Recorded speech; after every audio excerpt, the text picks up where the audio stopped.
ઓમ નમઃ શિવાય મિત્રો, જય શ્રી કૃષ્ણ. આજથી શ્રાવણ મહિનો ચાલુ થઈ ગયો છે અને સવારે હું હમણાં મંદિર જઈને આવી છું. હવે ચા નાસ્તો કરીશ. શ્રાવણ મહિનો ચાલુ થઈ જાય એટલે અંદરથી મંદિર એવું નથી કે મંદિર જઈએ એટલે બહુ આપણે ભક્તિભાવ વાળા હોઈએ આમ તેમ. હું મંદિર જતી જ નથી હોતી, પણ આમ મંદિર જઈએ ને તો એવું કહેવાય છે ને કે આપણે ભગવાનને અ મૂર્તિમાં નહીં શોધવાના, અંદરથી. પણ ખરેખર મંદિર જઈએ ને તો મનની શાંતિ મળે છે. આમ અંદરથી એવું થાય છે કે ના, મને ખરેખર દિલથી, મનથી, તનથી, બધેથી શાંતિ મળે છે. એટલે મંદિર જવું જોઈએ. હું શ્રાવણ મહિનામાં જ જઉં છું, બાકી હું આમ જતી નથી. અને એમાં થોડાક દિવસ જઉં, થોડા દિવસ નથી જતી હોતી, પણ આમ આજે પહેલો જ શ્રાવણ મહિનાનો વાર હતો ને એટલે આજે હું ગઈ. અને કિયાન આરુષિ ગયા છે સ્કૂલ, પ્રશાંત ગયા હમણાં ઓફિસ. આજે પ્રશાંતનું ટિફિન બનાવવાનું હતું કેમ કે એમને કોઈ ઓફિસમાં કોઈની બર્થડે છે એટલે ત્યાંથી જમવાનું મંગાવશે એટલે જમી લેશે. એટલે મેં મને ના પાડી એટલે મેં ટિફિન બનાવ્યું નથી. તો હવે મંદિર જઈને આવીને સવારે પાણી પીવાની ઈચ્છા થતી હતી, પણ મને એવું થયું કે ચાલ આજે પાણી પણ નહીં પીવું, ભગવાનને એકવાર મળી આવીએ, ભોલેનાથને. અને એવું કહેવાય છે ને કે ભોલેનાથ તો છે ને ભોલા છે, ભોલા.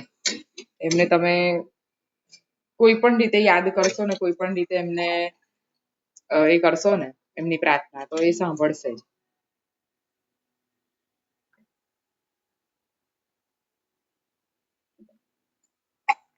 પેલું હતું ને, ખબર છે પેલો કઠિયારો નહીં, સોરી, જે લોકો પેલા શું કહેવાય, પેલા પક્ષીઓનું હરણ કરે એ લોકોને જંગલમાં જઈને કરતો હતો ને બીલીપત્રના ઝાડ પર ચડી ગયો. પછી રાત્રે એને તોડીને બીલીપત્ર નાખ્યા નીચે. નીચે શિવલિંગ હતું. તો એને ભક્તિનું પુણ્ય મળ્યું. તો વિચાર કરો, એને જાણી જોઈને નથી કર્યું, એને ભૂલથી કર્યું, તો પણ ભોળાનાથે એને વરદાન આપ્યું. અને તો આપણે તો એની પૂજા જાણી જોઈને કરીએ છીએ, બળ માથે નથી કરતા, પણ એક મનની શાંતિ મળે એટલે કરવી જોઈએ. મારું માનવું એવું છે. તમે માર્ક કરજો, ટ્રાય કરજો. ખરેખર જે ના જતા હોય, આમ તો બધા જતા જશે, અમારા જેવા જ હોય જે નહીં જતા હોતા. બાકી જે ના જતા હોય ને એ લોકો જઈને એકવાર ટ્રાય કરજો. ખરેખર દિલથી, મનથી એટલી શાંતિ મળશે ને. ખાલી 5 મિનિટ, બહુ વધારે નહીં બેસવાનું, 5 મિનિટ.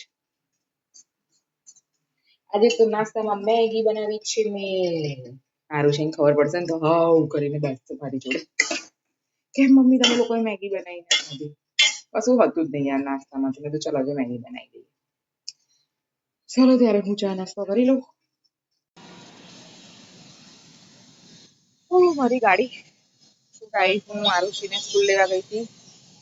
ફ્રેન્કી ખાવી છે, હું ફ્રેન્કી લેવા આવી છું. જમવાનું બનાવવાનું થતું નથી.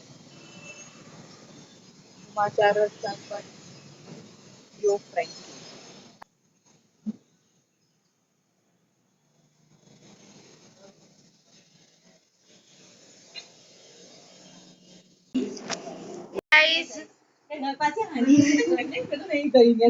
તો ગાઈસ, કોઈ દુકાન પર મહેમાન આવ્યું છે. મમ્મી કોણ આવ્યું છે?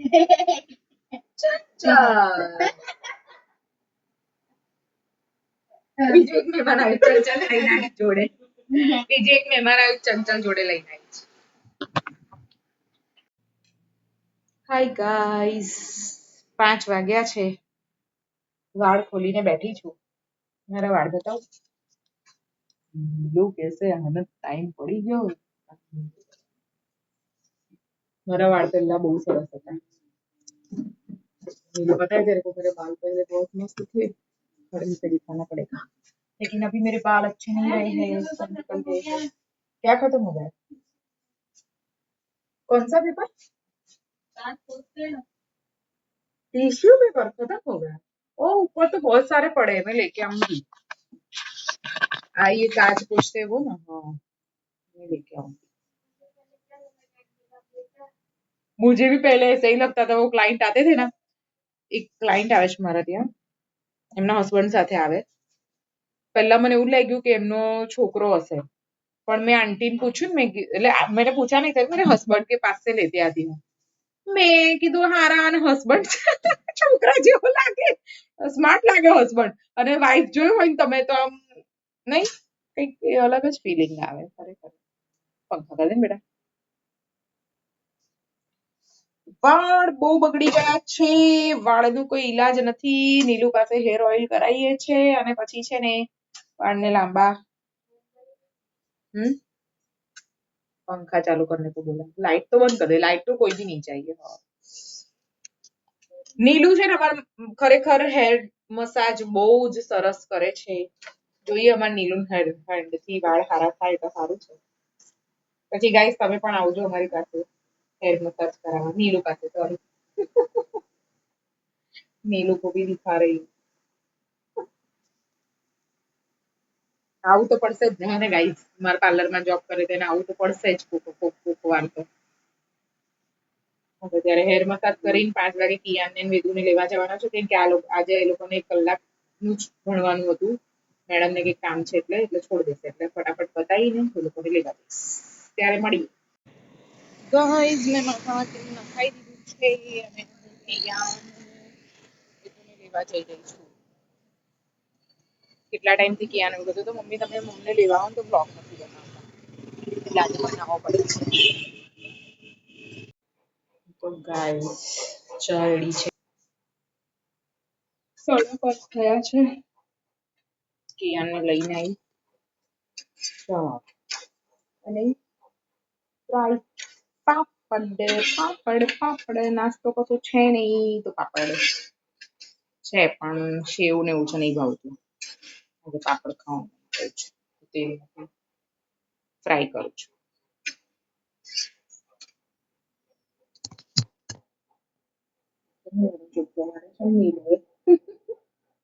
વચ્ચે કાથી કરી કેવો લાગે છે ગાઈસ, કમેન્ટ કરીને કહેજો.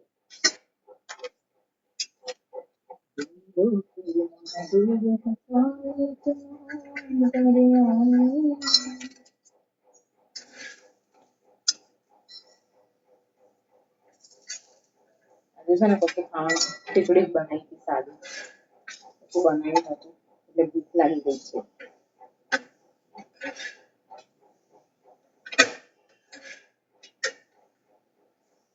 આરુષિ આવશે ને પણ આવું કરી આપે, આવશે ટ્યુશનથી.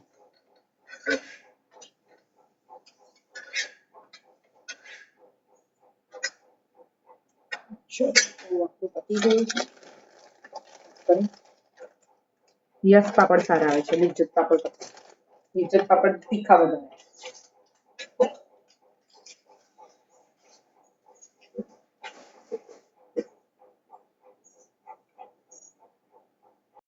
तो गाइस आज चाय और पापड़ नीलू के साथ. હું નીચે આવી ગઈ ચા લઈને, ઉપર એકલા કંટાળો આવે છે. તો ગાઈસ મારું ચોટલો કેવું લાગે છે, નીલુ એ વાળી તેલ નાખી એને નીલુ.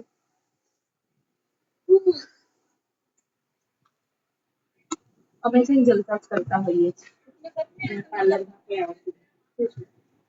हाँ ये सच में होता है, लेकिन ये दरिए के बहुत अंदर होता है, लेकिन ये जो दिखा रहे हैं ना वो गलत है. वो होता है ना वो कच्चा होता है, ये सही है, ये गलत है. ऐसे कलर वाले नहीं आते हैं, कलर वाले नहीं आते, सिर्फ वो ही आते हैं, वाइट वाले आते हैं. गाइस મારું મંગળસૂત્ર કેવું છે?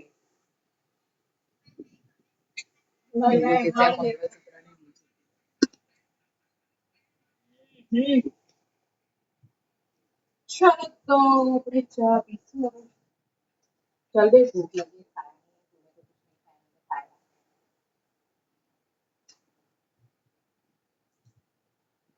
अच्छा लगता है.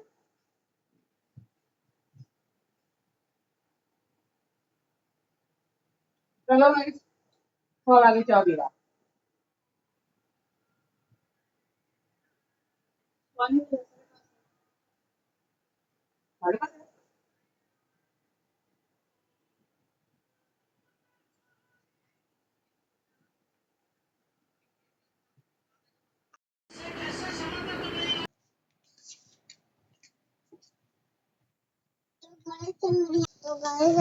અલા શાંતિ તો રાખ ગાઈસ. અત્યારે આ મેડમના યુનિટ ટેસ્ટ ચાલુ થવાના છે. મેડમ એવું કયા કરે છે કે બધું જ થઈ ગયું છે મમ્મી, બધું જ થઈ ગયું છે, પણ જ્યારે લઈને બેસું છું ને ત્યારે કશું આવડતું હોતું નથી. એટલે અત્યારે મને લઈને બેઠી છું. આવી ગયા લાઈન પર. તો બાય ગાઈસ. હજી તો 9:30 થાય છે પણ અહીંયા એન્ડ કરવો પડે છે. તમે કિયા બાય કરતો ચાલ guys. Good night. Good night.